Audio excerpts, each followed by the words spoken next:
Phil Schneider.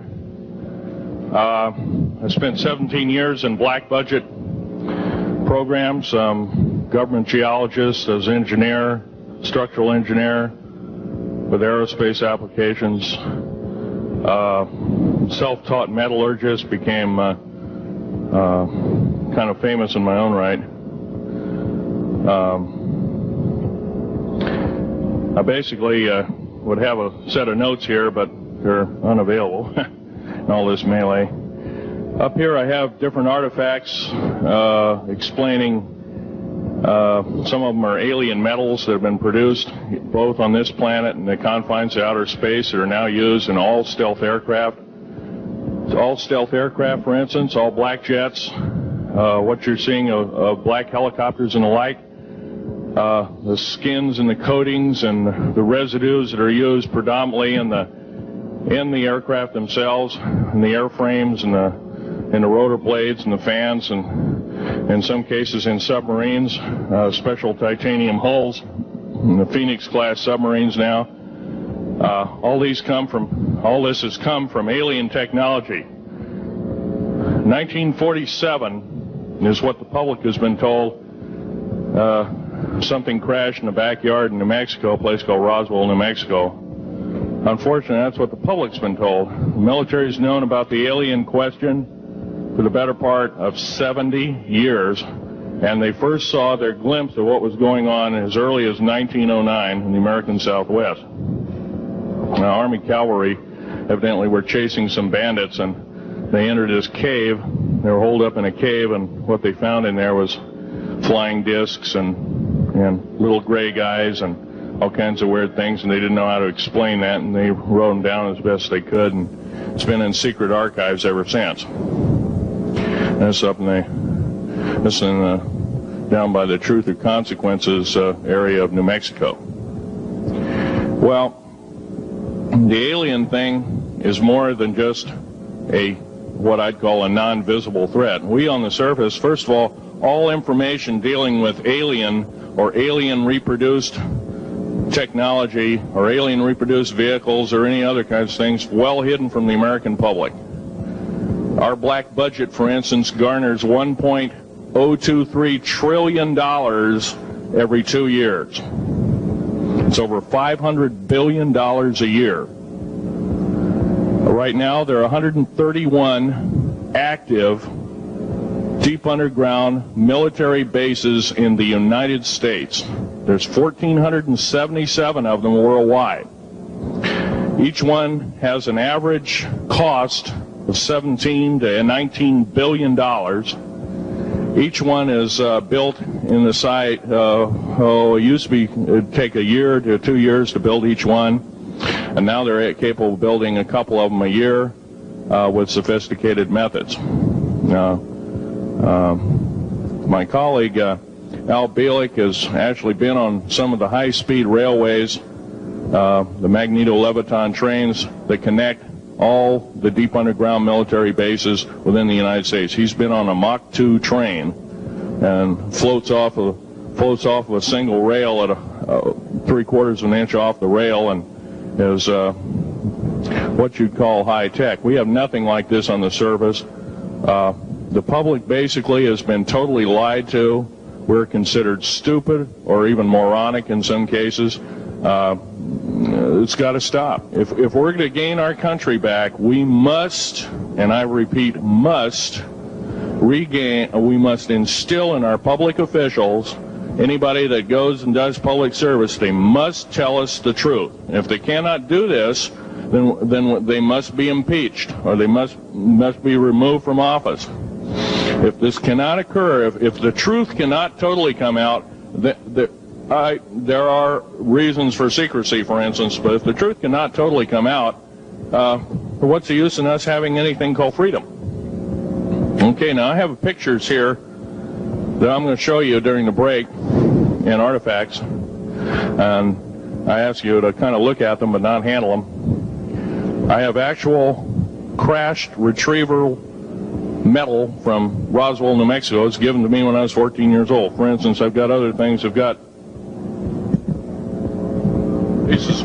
This piece of titanium, a special titanium alloy made for everything from the original SR-71 Blackberry, that's old hat now, F-117As, they're old hat now. They're making a whole new class of hypersonic above Mach 5 aircraft that employ extremely modern charged particle beam weapons. They don't even use lasers anymore. Computer-enhanced imaging radar, although it's used in helicopters for public surveillance, computer-enhanced imaging radar, and in satellite technology. The brand new kid on the block is a kind of infrared technology where a satellite 150,000 miles out in a geosynchronous orbit, or not quite geosynchronous orbit, but these spy satellites can literally look in and see a dime on the floor, say on your kitchen floor. They have a resolution factor of 99.999961. This particular piece of metal, I'm going to drop it on the floor here, it'll kind of ring like a bell. You can't break it. Withstand temperatures in excess of 7,500 degrees Fahrenheit. It has niobium in it. It also has mironite in it, element 123. Yeah, please do. It's in a non-crystalline form. This is just kind of a dripping out of the main crucible. Here's a crystalline example. It's in the scalenohedral crystalline form. We got this from the large grays technology. This is grown in the confines of outer space, which has not quite a super vacuum, but by the way, this is capable of withstanding temperatures in excess of 10,000 degrees Fahrenheit. It's great for certain parts of aircraft. This kind of material I work with on a daily basis. Up here we have a transparency of Groom Lake.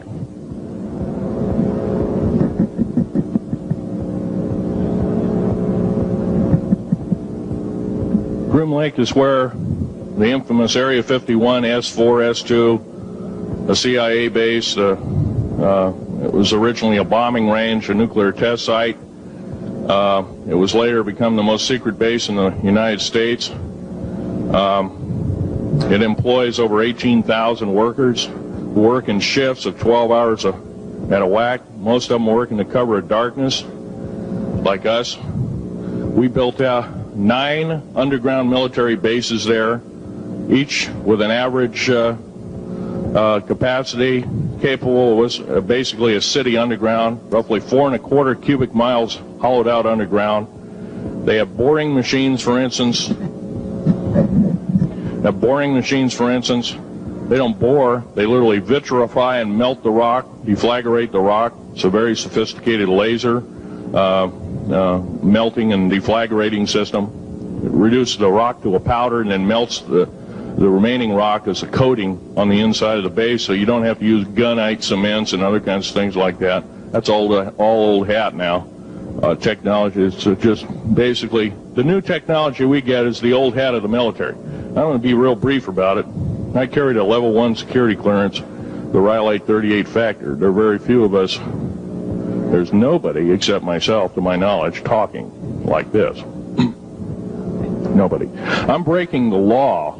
I'm breaking world as well as federal law, coming out and even talking about this to a group of people. I love my country more than I love my life. 2 weeks ago, I was shot in the shoulder.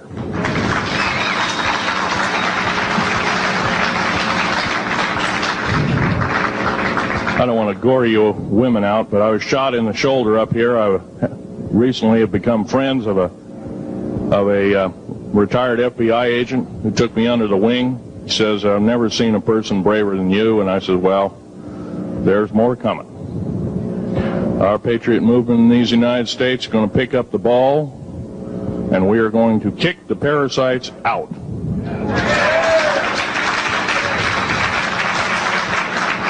First of all, George Washington and Thomas Jefferson, a few other founding fathers, Patrick Henry to mention a few, all had visions that these United States is going to live 700 years from where they were standing, and that was somewhere around the the late 1700s, early 1800s. So you can count this country. This country isn't going to go to a new world order.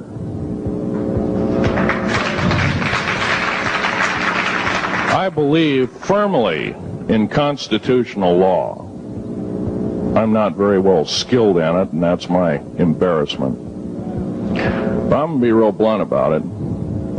The government that is now instilled in ruling over us are ruling as we're serfs and they're the kings and queens. Now, that's a feudal system. That isn't even a democracy. We are now being ruled by an autocracy and a technocracy. In other words, technical knowledge as rules as king, with a feudal type system. Feudal systems haven't been used in the last 350 years, and they're coming back like gangbusters. If we are complacent, if we do not speak out in droves, and I'm not just talking about me, I'm talking about a bunch of us getting together and getting on this stump and loving our country more than we love our lives, getting on, some of us are going to get killed. I almost got killed a couple of weeks ago. Hadn't been for an FBI, a retired FBI man who risked his life, his career, everything, put it all on the line, and he didn't know me from Adam. A week prior to that, he listened to one of my tapes I gave up in Post Falls, Idaho, and I'm going to be very blunt about. He said that we need a lot more of you, but unfortunately we're not getting anybody. Well, I'm not the best speaker in the world, but I'm trying to relay to you that we need to get out and seriously get the message out. These shows are great.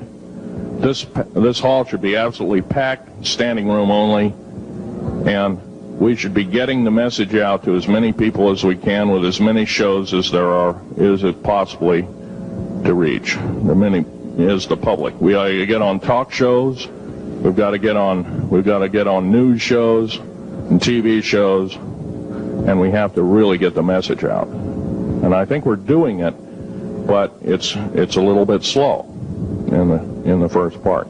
That's just that part of what I want to say. In working with the black projects, I was very loyal. I was picked because I was very strong mentally. There's a bunch of us that were picked because we don't crack under pressure. We don't freak under pressure, so to speak. Everyday events don't bother us. Now, I was involved in something very controversial, almost totally unbelievable to most of you. Some of you are religious people. I think all religions have a time and a place, and they definitely have a place in America. Now, another thing I want to reach to you is that during the unbelievable part, I was involved in building another base inside of Dulce, New Mexico, which is Los Alamos Laboratory. It's a biological laboratory. On the southwest part of the Archuleta Mesa, we built an underground facility, a better part of 3 cubic miles hollowed out underground. Biological laboratory. On the southwest part of the Archuleta Mesa, we built an underground facility, a better part of 3 cubic miles hollowed out underground. Then to the southwest of that, we were in the process of the early stages of building. We drilled 4 large tunnel-like holes. Some of them ran 2.5 miles under the surface. Number of the original wells or drilling machines that were used were at the rate of 2 miles a day. It was fairly rapid. The equipment kept coming up broken. So we wanted to go down, we wanted to send somebody down there, a human observer, or human observers in this case, to find out what was going on. Well, to our total surprise, first of all, the government knew all about it. They didn't tell anybody. When I saw Green Beret and Black Beret people encamped inside of our geologist camp, I knew something was up. The gig was up. First of all, I knew all about the alien agenda. I'll explain that in a few minutes. The large alien grays had been encamped there for, as best as believed possible, about 400 or 500 years. Had been one of their internal bases. And we'd drilled holes right on top of it. All the stinking air, all the black sooty air came right out as soon as the first hole was sunk, and all this soot came up, and well, that's when all the hell broke loose, really. All started. Anyway, after we drilled all 4 holes, it took about 2 days to drill all 4 of them. And when you build an underground base, you drill 4 basic holes, and then you build called stopes or cross-member holes across, and then you use blasting equipment, special blasting equipment by the analyzation of the rock formation, and you literally blast out or tunnel out or deflagrate or melt rock out to build the large rooms that are required for this underground base. Well, in this process, I was lowered down the basket of one of these holes, and about from me to this elderly woman here in the front was sitting a 7-foot-tall alien gray. The stench was worse than the worst garbage can you can imagine. The person was or the entity was absolutely horrible. I didn't waste any time. I reached for my pistol. At that time, as an engineer, I didn't have time to carry all the folderol of one of these big submachine guns that all the sea spray and the yellow fruit and all the outer perimeter and inner perimeter security people carried. I carried a little Walther PPK pistol with a 9-shot clip. This was in late August of 1979. Now, you got a regular suit of clothes, you got a regular clothes on, plus you're in almost like a spacesuit environment, and you're reaching for a gun. It's not the easiest thing to do, and then to pop a clip in it and start shooting. And I killed 2 of them. Yes, they're mortal, and they do die. However, in the process, one of them did this. All I remember is that he just kind of waved his hand in front of his chest, and the next thing I know, this blue beam hit me and just literally opened me up like a fish, and burnt my fingers right off of me. And it was some form of electrical force, because the kind of like being hit by a lightning bolt burned all my toenails off of me. Completely crispy crittered my left foot, burnt the shoe right off of me. All I remember was the smoking remains, and I'm still conscious, but in and out of, I didn't remember much. And there was a Green Beret that was right behind me that risked his life. In fact, he died. But he risked his life. He shoved me back in the basket and hit the button and took me up. And I wouldn't be alive talking to you today if it wasn't for him. I'm forever indebted. He lost his life. 66 Secret Service agents, Green Berets, Black Berets, crack troops lost their lives because the government, our United States government, lied, did not tell us anything about the alien threat. There's a war underneath there, and I'm talking dead serious. It's been going on since that time. Since late August of 1979, our military, the Russian military, basically the militaries of the world, have been in constant conflict with the outer space alien. The small gray, the large gray, the reptilians, the whole thing. There are 11 distinct races of aliens. 2 are benevolent. 1 had to leave here in a hurry because their world is under attack, both on the surface as well as underground. There, the Pleiadians. They're familiar. Maybe some of you are familiar with that. Would some of you raise your hands who've heard of Billy Meyer and some of the, very good, about half the group. Well, Billy Meyer is one of these lucky people that they figured, well, he's kind of a simple type, we'll show him everything. Well, these are the benevolent aliens, and they've been here helping us. In fact, I have a picture, let me reach for it here.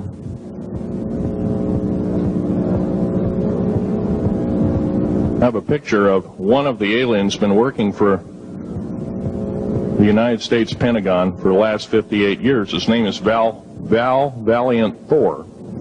He's right here. There's my father in the background. This whole place, the ready room of the USS Eldridge, Al Bielek has probably explained, or maybe even shown you this picture. There's a list of some of the notable people in it. They're all the atomic bomb scientists of the day, all the time variant experimentalists of the day, all the top physicists of that particular day. This was in August of 1943.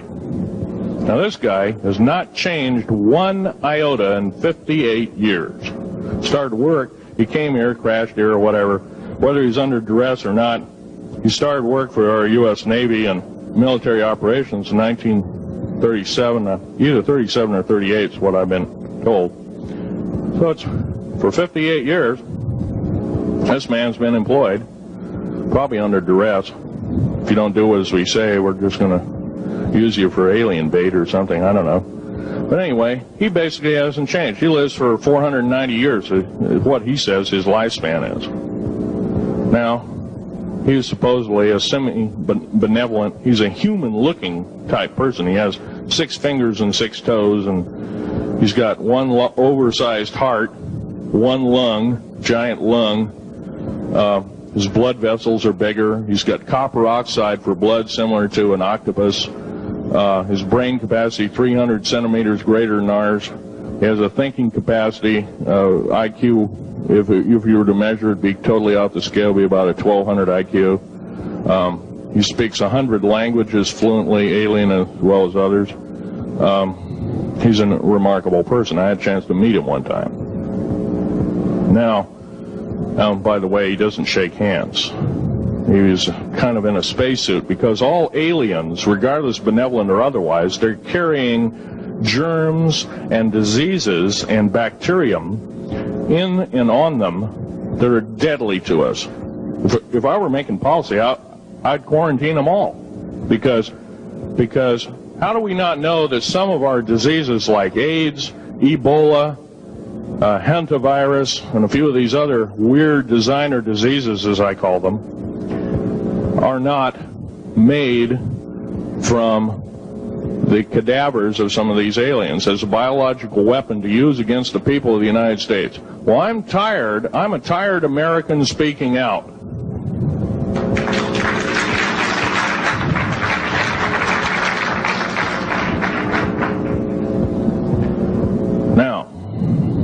Now, what I'm telling you is kind of almost like a brain overload here.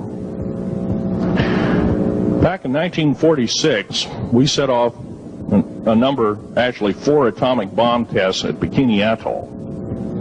It's a group of islands in the South Pacific. I have an original photograph here with original language on the photograph that shows there is a large alien spaceship off a wingtip of a United States aircraft. It was a drone aircraft, right at the point where the bomb was beginning to show a neutron flash cloud. Here's the bomb going off.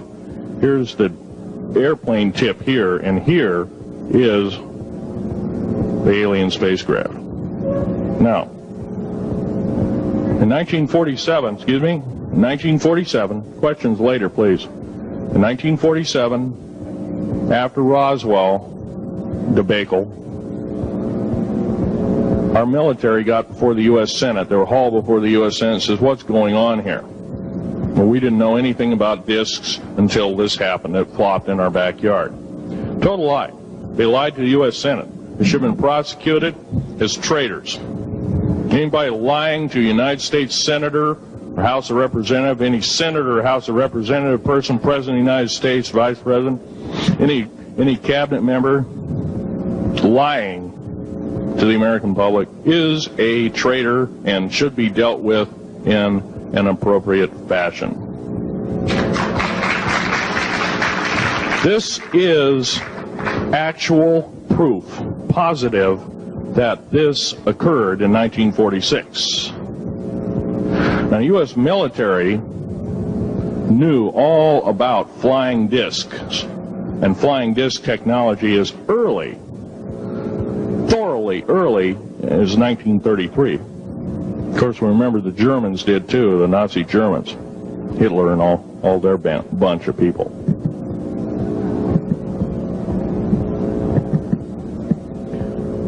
Now, it gets to the big question. If all this has been hidden from us, everybody says, well, where's the proof? I've got some of the proof laying on the table.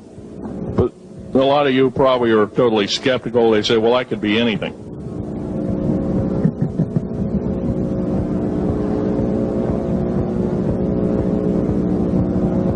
In my hand here, I have a piece of what's called corbamite. It's the heaviest element in the world.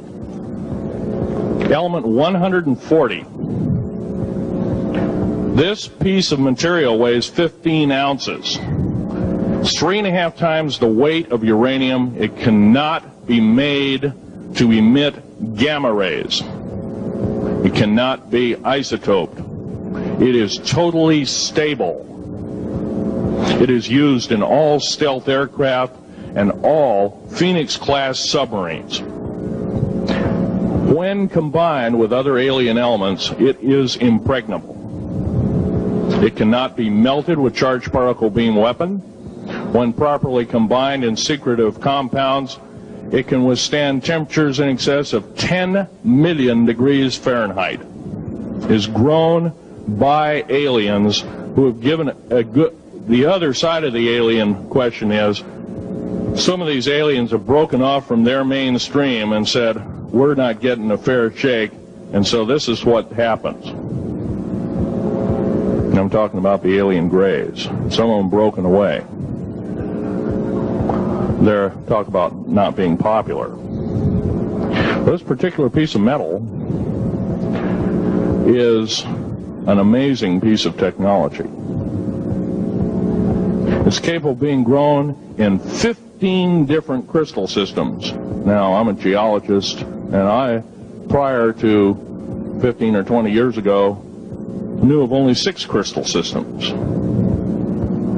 There's actually 15, if you count all the alien metals. Now, this is only element 140. If you look at the local periodic table in your local library, it says 104. Somewhere down the line, we've been lied to, and we've been cheated. What we have to do is we have to literally ask for the truth. If we cannot ask for the truth, we must demand the truth. We must take it before courts of law in common law systems, and we must demand it. If we cannot do this, our founding fathers told us the only thing left is to overthrow, to get the parasites out. I don't advocate overthrow, but it does look like this may be the only alternative.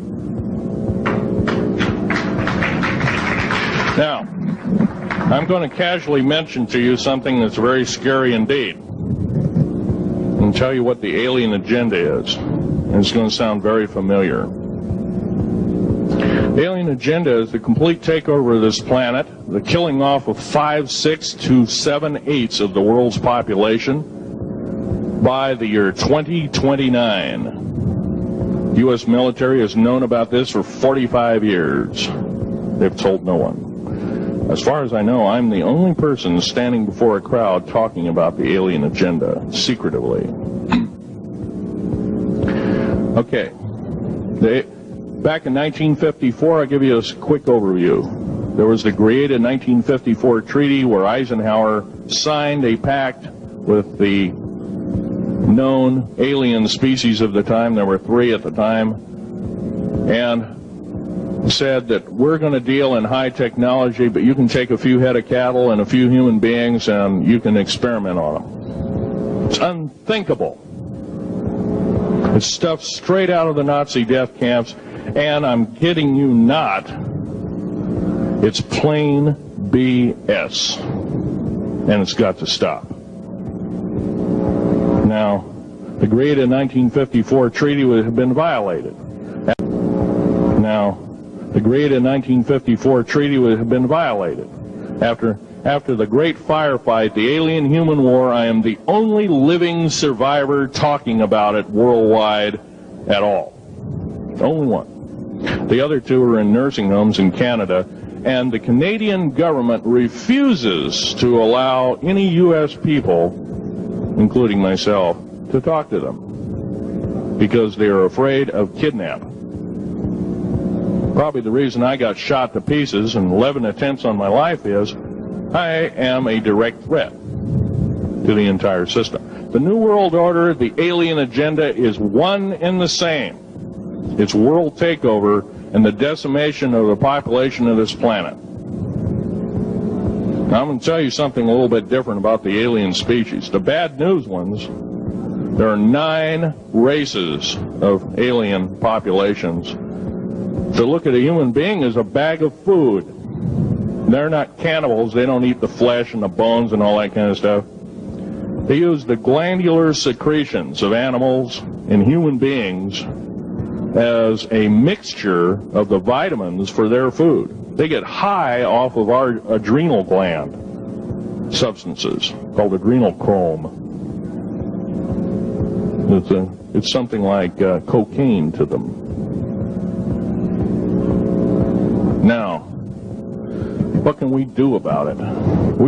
Right now, if we do nothing, we can do nothing about it, and it'll continue to go on. Basically, we'll be led in the dark, and you'll keep seeing more and more people disappear. Right now, there's 100,000 children totally unaccountable through FBI archives, cannot be traced anywhere. They haven't been murdered.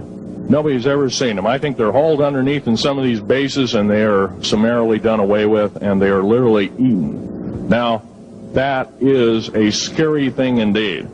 And I'm not asking you to believe me in toto. I am asking you to seriously do enough homework that you can go out through the public record, through the congressional records, find out who's voting for what, and go from there. Do your own program, do your own agenda, and do your own speaking out. And if enough of us do this, there is some saving grace. However, we don't have a whole heap of time left. Technological governments on this planet are raping the planet. We're going to run out of everything that we need. We're going to pollute everything in sight in the better part of 20 years. Now, I know you've heard some poppycock stories. Oh, we're going to run out of coal. We're going to run out of gasoline. We're going to run out of this, that, and the other. And 25 and 30 years ago, you heard all this hogwash. Well, don't believe it. Basically, anything you read in a paper, you should take with a grain of salt. Start reading on what is missing out of the article. Ask yourself, what's missing in this article that I should know? Maybe that's the truth. Fill in the blank spots, so to speak. White copy is only one leg of the triangle. There are 2 other legs, 2 other pieces of the puzzle. What we have to do as a group of people, concerned people at that, and this group seems to be quite that, is we have to assert ourselves in a way that we've never thought possible. Now, I'm not asking you to do what I'm doing. I'm telling you, what I'm doing is very important. Every one of you is equally important. You wouldn't be in this room otherwise. You know, all these other people out here that didn't come to the lecture, they really don't want to hear it. Yesterday I heard a fellow that says, I'm sorry to say I belong to this military organization, that militant organization. I don't believe in the alien question. There's no proof of it. And so I show him an artifact, and he says, well, that's nice, but that could be lead. Well, I happen to know this isn't lead. It scratches diamond, and it's harder than that. Here's a sapphire that I found. When we blew a mountain apart, all these sapphires fell out. And sapphire has a hardness of 9 right next to the hardness of a diamond. This thing scratches the heck out of it. Let's tear it apart. I'll tell you something. This technology is fine and dandy. At the risk of the human race, at the risk of one human life, it is totally worthless. We have to... The one beautiful thing about the United States of America is we value a human person's life. The minute we lose it, we are dead meat. It is tantamount that we get back to constitutional law, and for our officials not to believe in it or obey it. First of all, for a politician to say, well, I believe in the U.S. Constitution, but I believe in gun control. You can't be a master of two houses. It don't work. What you must do is tell that politician you are disobeying the Constitution of the United States that you're sworn to uphold, and you are in treason territory. Think about what you have said. You have 30 days to make that apology. If you do not make that apology, you are a treasonous individual and should be prosecuted.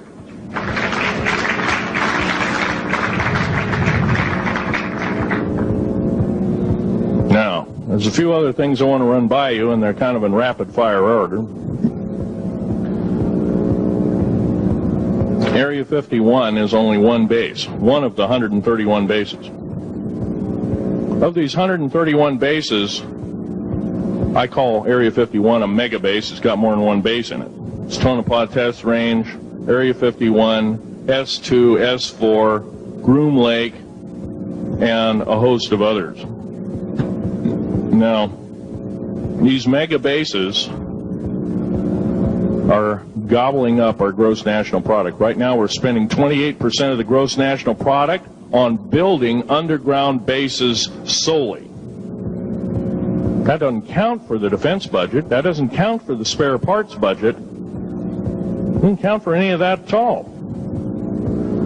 And the black budget is dead wrong. It sidesteps the United States Congress and its Constitution of its people and says you're a bunch of morons, you don't need to know. Well, a need-to-know basis is an executive order written during the Eisenhower era right after the Greada 1954 treaty, and is treasonous and illegal in this country and should be overturned and abolished.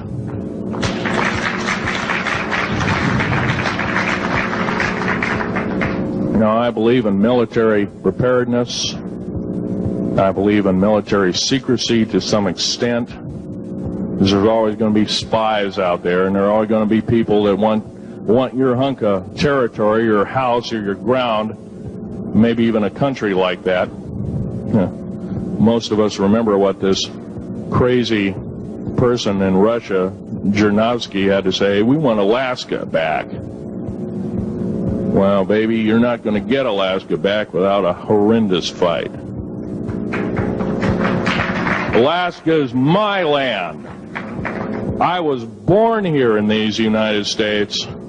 I have risked my life and limb for these United States, and I love my United States more than my life. And I will defend these United States against all foreign powers, foreign and domestic. Now, every one of you in this room have probably, to some extent, minor or major, done just that. And that is what this country needs. Patriots you are, patriots you are becoming, patriots and Constitution builders you must continue to be. Now, all this alien thing is fine, except for one thing. The alien takeover is a serious threat. Kept totally out of the public view, off the surface, I'm sure the underground bases, without question, are being used as a place to house alien takeover. Alien takeover means the implementation of a one-world government. Direct opposite of constitutional law, direct opposite of freedom of choice, freedom of religion, other freedoms that go with it, right to bear arms. We are the militia of the United States. Every single person who believes in the Constitution of these United States and its Bill of Rights is a militia member. Are we going to tolerate what we've heard from Ruby Ridge? Are we going to tolerate what we've heard from Waco? Are we going to tolerate that a fertilizer bomb blew 6 sub-basement floors? And I'm telling you something about sub-basement floors of a World Trade Center. They're 29 feet thick each with 7 kinds of rebar reinforcement. The only weapon capable of doing such destruction and melting the concrete and extruding the rebar and the I-beam steel up to 6 feet in length longer than it originally was and melting the ends of it is a nuclear weapon. Now, the people they have in custody as fall guys may have been able to produce weapons and bombs and kill rabbis in New York, but I hate to tell you this, they did not have anything to do whatsoever with the World Trade Center bombing. The only thing used was a construction nuclear weapon. It was housed at Mather Air Force Base, the only place such things are kept. Incidentally, about Mather Air Force Base in Oklahoma City, Mather Air Force Base trucks were seen 2 weeks before the Alfred P. Murrah building got blown to pieces. Strange. I don't believe in coincidences. They're non sequitur. They cannot be proven mathematically, etc., etc. So they don't exist. However, Oklahoma City bombing, a fertilizer, and a fuel oil bomb, give me a break, folks. You can blow that one by my ears, but I'm not a dummy, and neither are you. Neither is anybody in this room.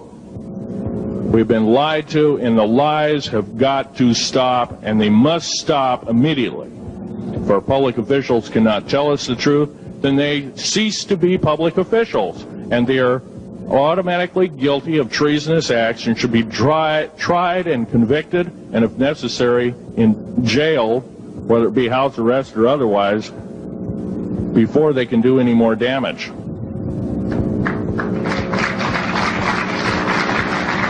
Janet Reno. Janet Reno is a confirmed lesbian. She got out in front of public TV and said so. Janet Reno cheated her way through law school. It's provable. It's on the congressional record. It's also in question. It's on the law school that she graduated from. Her record is not spotless. There are thousands, there are tens of thousands of fine police women that could have done an exemplary job in a similar aspect. Janet Reno is a murderer of our children and should not be tolerated to live.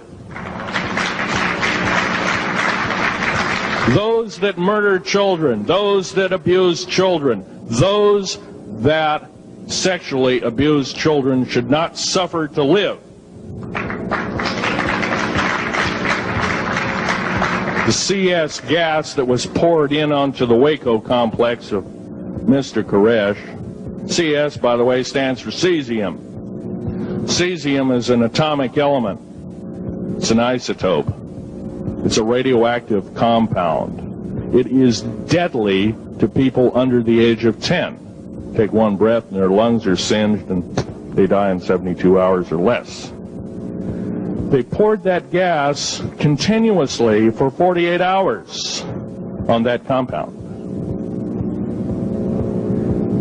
No, I don't believe in a lot of things. I don't believe anybody is that wicked that you have to kill them 100-fold over after they're dead. But this is the mentality of the people now ruling as kings and queens over us, and it must stop. If we allow another election to go by with the same ilk in the White House, we have only ourselves to blame. Now, this room isn't going to change the outcome of an election. I personally believe, I don't believe there's going to be another election. I believe martial law is going to hit this country before that happens, the way things are going. Because we refuse to stand up, we refuse to literally get out and risk our lives in talking.